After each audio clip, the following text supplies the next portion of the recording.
Bryan J.L. Glass's Dark Spaces. Part 1, Stratan Dreams. Book 1, Desolation's Tears. Read by the author. Chapter 4, Merin. 1. Merin Zahn stared into a small shard of uncrafted crystal that fit perfectly in the palm of his age-lined hand. An image flickered across its uneven facets, as if projected from within the heart of the rock itself. There was an animate icon of a stone hearth without a fire, although Merin often convinced himself he could somehow still feel the heat from the one that had roared there so very long ago. He exerted his mental focus as he'd been taught, and the image in the crystal zoomed in slowly, ever tighter, ever closer, until all that filled the shard was a single ember, glowing a dim orange of varying hues, as if awaiting Merin's breath to once more restore it to vibrant life. But the truth was, the crystal remained cold, briefly retaining upon its surface only the minimal warmth from the hand that held it. A small, elderly man, at first glance frail-limbed and delicate, Merin sat in the cockpit that dominated most of the available floor space of his personal transport pod. The craft was of a size sufficient to accommodate the needs of a single passenger, provided that lone occupant had few actual requirements. Although it could probably handle half a dozen crammed shoulder to shoulder if the trip were brief and no one needed to use the waste facilities. But with his training in meditation, Merin could endure its confines for months at a time if circumstances necessitated it. The pod, by its very design, was far too small to possess even the most rudimentary translation drive. So for this trip, the craft was securely ensconced in a docking berth aboard the mammoth hulk of a translation ferry. Like unadorned bricks in space, translation ferries had traveled the height and depth of the greater electromagnetic spectrum for the past 3,000 years in regular rotation, translating up and down the layers of the strata, providing transition between one stratum and another for all the travel and commerce that couldn't afford the bulky and expensive translation drives on their own. Of the hundreds of thousands in service, only one still claimed the 3 millennia pedigree, yet none were younger than the past 200 years. The ComFed governing body of the Executorium certainly wasn't going to authorize any costly upgrades to a Stratan fleet that wasn't broken, even if most of them were falling apart by degrees. Locked within the ferry's hull, unlike some of the larger craft docked to external frames, Merin couldn't look out his viewport and witness translation with his own eyes, but he could recall the vision from memory. He repocketed the crystal to his breast pocket and closed his eyes. Like the aurora borealis experienced in the upper atmosphere of many Stratan worlds, yet amplified 1,000-fold with an angstrom range of practically 3,600 variants of color visible to the human eye, each distinct and on display at once, in an ever-fluctuating cascade of visual stimulation. The effect made many nauseous, while for several millennia there were those who believed they could discern the future as revealed in the rhythmic pulsations that dominated the transfer between vibrational frequencies, or even, for the more imaginative, predict the fate of another for a price. Merin simply loved the beauty of translation, and lamented how many natives of his technology-shunning homeworld would never experience the wonder for themselves. It took 10 hours to translate from one stratum to another, and Merin meditated on every flutter of electromagnetic frequency wave his mind's eye could conjure. The exercise was sufficient, yet he yearned for the next time he might refresh the memory by re-experiencing the glory of it all with his own eyes. 2. The known history of the strata was as old as humanity's memory, with an origin as undefinable as creation itself. Many theories, with much evidence to support each one, yet no universally acknowledged conclusions drawn yet due to too few quantifiable facts. The most widespread and accepted premise was that mankind discovered the strata 3,000 years prior, only to find we were not alone. 7 unique frequencies of energy and matter, replicating 7 nearly identical realms of existence.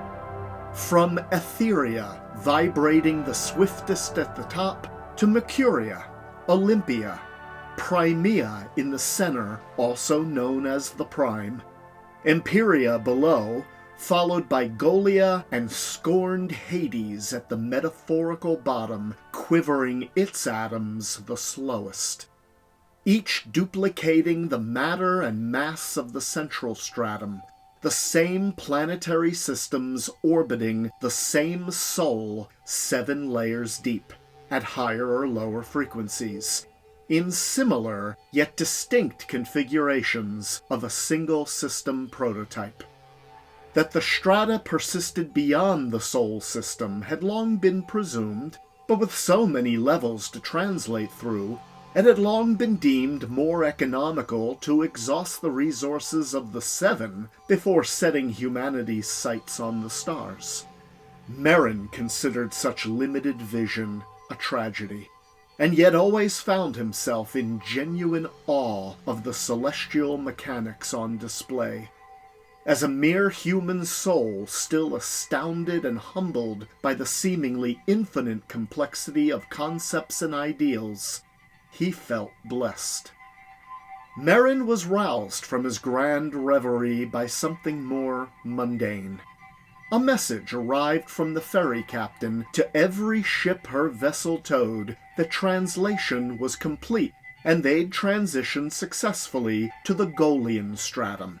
Next stop was Hades on the way down before the behemoth would begin its next vibrational ascent. The personal communication upon arrival at every stratum, instead of an automated alert, was not only a long-standing tradition that stemmed back as far as when the translation service was first instituted in the days of the ancient Idonai, but was still appreciated even in the current, more humorless era of the combined federations. Personal disembarkation was another communications option that remained popular. Transport pod Ember to translation ferry Helga, spoke Merin into his ship's comm, requesting clearance to disembark. That will be a 10.5-minute wait, transport pod Ember, came a friendly voice from the ferry's bridge. We'll communicate when clear. Thank you, Helga, Merin confirmed, and it was my pleasure translating with you. The pleasure was all ours, Ember. Looking forward to your translating with us again. Maintaining core decency was the secret to civilization, Merin was convinced, and he never missed a chance to do his own small part in keeping the chaos and the savagery at bay. His ship's turn to exit came around, and Merin was on his way to his next scheduled destination. 3. Landing on the planet Desolation was less romantic. When not dealing with an automated space traffic control, pilots were at the mercy of a genuinely human flight controller who, more often than not, projected an attitude that made one yearn for automation. Merin still did his part and conveyed what one-sided pleasantries he had to offer, before the ground automation took over and brought his ship down smooth and uneventfully to the landing pad, where a transit tractor awaited to scoop his craft up and store his precious ember away in the spaceport garage. Merin gave his ship an affectionate, if unnecessary, tap on the hatch as it closed behind him, as if rewarding it for a job well done. An auto tram awaited him and his bags to convey them to the customs gate. Yet Merin had nothing to declare, save the formal business suit he wore and the self-heating overcoat he'd purchased to protect himself from deep winter. An inner skin suit was sufficient proof against all save Desolation's most frigid, deepest winter temperatures. But he'd learned it was always best to maintain appearances and blend in with the natives whenever possible. None of the automated custom scanners detected the skin suit, nor most of what he carried on his person, so there were no red flags to prevent him from exiting the spaceport proper and taking his first chill breath of the early morning Desolation air. Merin felt invigorated as the cold air entered his lungs and filtered into his bloodstream. He took a moment to willfully track the internal journey his breath took as it began. He sincerely believed his current assignment would prove his most satisfying yet, and he calibrated his demeanor to the most affirmative of outcomes, focusing his conscious and subconscious senses on accentuating the positive. The pupils of his deep-set eyes contracted in the harsh glare of the newly risen sun. Before him lay an entire world bursting with potential and new experiences. Merin planned to savor each and every nuance of whatever encounters came his way.